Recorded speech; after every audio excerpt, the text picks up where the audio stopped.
दोस्तों, मैं आज गिरफ्तारी के ऊपर बात करने जा रहा हूँ कि भारत के संविधान और भारत सरकार के हिसाब से गिरफ्तारी कितने प्रकार का और कब गिरफ्तारी कर सकता है। ठीक है, प्लीज आप लोग पूरा देखिएगा। मैं यूपीएससी के बेस के हिसाब से समझाऊंगा, कहानी के तरीके से, ताकि जो आपके रोजमर्रा की जिंदगी में जो कहानी में उसके तरीके से समझाने का प्रयास करूंगा। और देखने के बाद बताइएगा कि आपको समझ में आया कि नहीं। मुझे पूरा भरोसा है, ये देखने के बाद इस पे आप कोई भरमा नहीं सकेगा। ठीक है, प्लीज सही से देखिएगा। मैं आज एक शब्द जैसे मैं बात कर रहा हूँ डिटेंशन।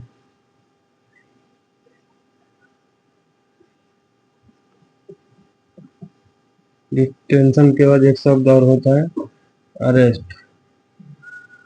डिटेंशन को हिंदी में कहते हैं निरोध, मतलब निरुद्ध कर देना। इसके लिए तो सब पता ही है, गिरफ्तारी।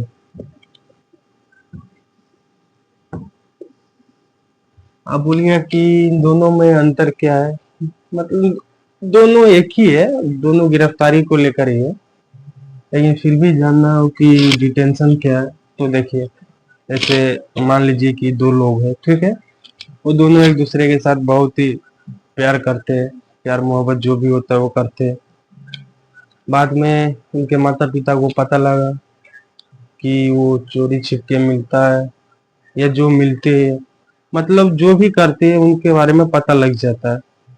तो आमतौर पर माता पिता क्या करते हैं, लड़की को ही, लड़का तो कंट्रोल में नहीं आता है सामान्यतः, लड़की को ऐसे करते हैं, क्या करते हैं कि घर में बंद कर देते हैं। पुराने जमाने में ऐसा करते थे, और कई फिल्मों में आप देखे होइएगा, जैसे ही पता लगा माता पिता को तो क्या किया, घर में जा करके बंद कर दिया लड़की को।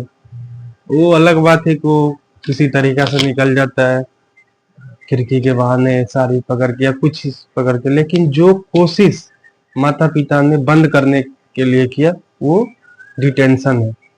इसी को डिटेंशन कहते हैं। डिटेंशन आमतौर पे तीन प्रकार का है।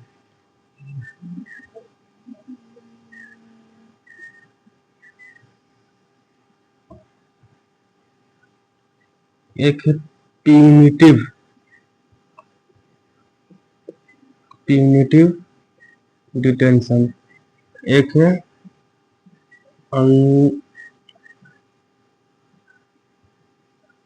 Under trial detention. एक है प्रिवेंटिव डिटेंशन।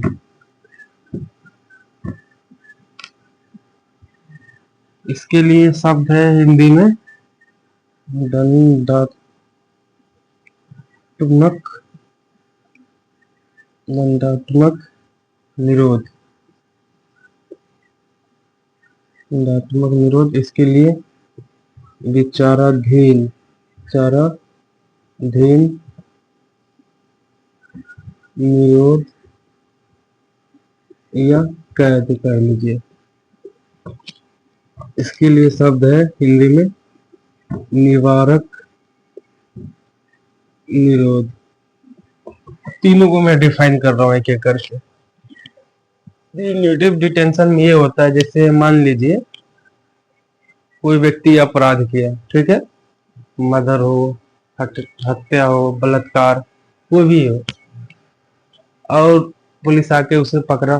पकड़ने के बाद एफआईआर हुआ, एफआईआर के बाद चार्जशीट कोर्ट में गया, दाखिल हुआ। तो कोर्ट ने उसको सजा दिया कि इसको 10 साल के लिए 10 साल का सजा मिला, ठीक है। तो 10 साल का जो सजा भुगतने के लिए जेल में है, उसी को कहते हैं दंडात्मक निरोध। हाँ, इसमें ये ना हो कि कोई आदमी जबरदस्ती उनको बुलवा दे कि तुम अपराधी हो बोलो, ऐसा नहीं होता। इसके लिए हमारे भारत के संविधान में आर्टिकल 20 में इसका परिभाषा दिया गया। इसमें दो तीन बात बताएगा कि जो उस समय अपराध हुआ है वही सजा होगा। ये नहीं कि आगे चलकर कोई कानून बना के रेट्रोस्पेक्टिव लागू कर दे, ये ऐसा नहीं होगा। और दूसरा ये कि एक जो एक ही सजा है वही मिलेगा। ये नहीं कि मतलब 2 बार उसके लिए सजा मिले, ऐसा नहीं होता। और तीसरा ये है कि 2 बार सजा के बाद तीसरा ये है कि जबरदस्ती उसको ये नहीं बोले कि तुम अपराधी हो। बस अगर कोई बोल भी देता है तो हमारे इंडियन सिस्टम में ये वैल्यू नहीं होगा। जब मजिस्ट्रेट के पास गवाही होगा तब जाकर वो प्रूफ होगा। ठीक है। और प्रिवेंटिव डिटेंशन जो है, निवारक निरोध, इसमें ये होता है, इसमें कुछ बोलेगा नहीं, बस संभावना के आधार पर पुलिस गिरफ्तार कर लेगा, आपको जेल में डाल देगा। कोई साक्ष्य कोई प्रमाण का जरूरत नहीं, बस संभावना हुआ उसके हिसाब से जेल में डाल देगा। इस जब जो देश में आपातकाल लगा था, तो आपातकाल के समय 1971 में आर्टिकल ये इसका संबंध आर्टिकल 22 से है, प्रिवेंटिव डिटेंशन का। तो आर्टिकल 22 के तहत ही 1971 में मीसा एक्ट बना हुआ था। मीसा एक्ट यही था। इसी के तहत आपातकाल के समय लगभग, तो संख्या नहीं पता, लगभग कहने वाले कहते कि 1 लाख आदमी को गिरफ्तार किया गया था मीसा एक्ट के तहत। और मीसा एक्ट क्या है? ये भी एक प्रिवेंटिव डिटेंशन एक्ट है। और तीसरा विचाराधीन निरोध या कैद कह लीजिए। इसमें ये होता है कि समझिए, जैसे कोई अपराध हुआ, ठीक है।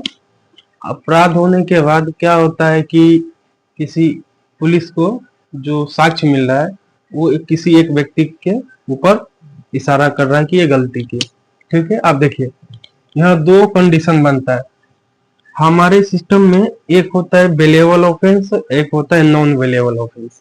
बेलेबल ऑफेंस वो होता है कि जिसमें पुलिस के पास ये अधिकार होता है कि उसको जमानत पे छोड़ दे। जो नॉन बेलेबल ऑफेंस होता है उसमें पुलिस के पास ये अधिकार नहीं होता है कि उसको छोड़ दे, वो मजिस्ट्रेट के पास लेके जाता है। तो मान लीजिए मजिस्ट्रेट के पास वो गया, अगर लग गया कि इसको जमानत दे देना चाहिए, हालांकि ठीक ठाक स्थिति रहता है, मिल जाता है जमानत, काफी हद तक विवेकाधीन शक्ति होता है जज के पास। लेकिन अगर उसको जमानत नहीं मिला, ठीक है, जमानत नहीं मिला तो वो आदमी जाएगा जेल। ठीक, जेल जाने के बाद आप बताइए, विचाराधीन कैदी में या अभी तक इसके ऊपर अपराध साबित नहीं हुआ है, जज का संख्या कम है, बहुत सारे केस है ट्रायल में। तो होता क्या है, अगर 10 साल के बाद जजमेंट आया कि ये व्यक्ति पे जो अपराध लगाया गया था वो गलत था, अब बताओ 10 साल के बाद ये जजमेंट आया, 10 साल तक तो उसका जिंदगी खत्म है। हाँ, ये भी हो सकता है कि हाँ ये साबित हो जाए कि अपराधी है, तब तो बात अलग है। लेकिन अगर साबित ना हो तब क्या होगा? तो ये मान सकते हैं कहीं ना कहीं दोनों गलत है, इसके लिए दिक्कत नहीं है।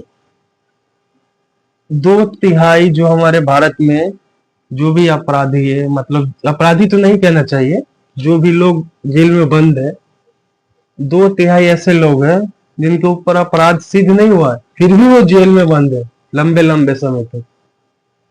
यही दिक्कत है। ये 3 प्रकार का हमारे भारत के संविधान के हिसाब से गिरफ्तारी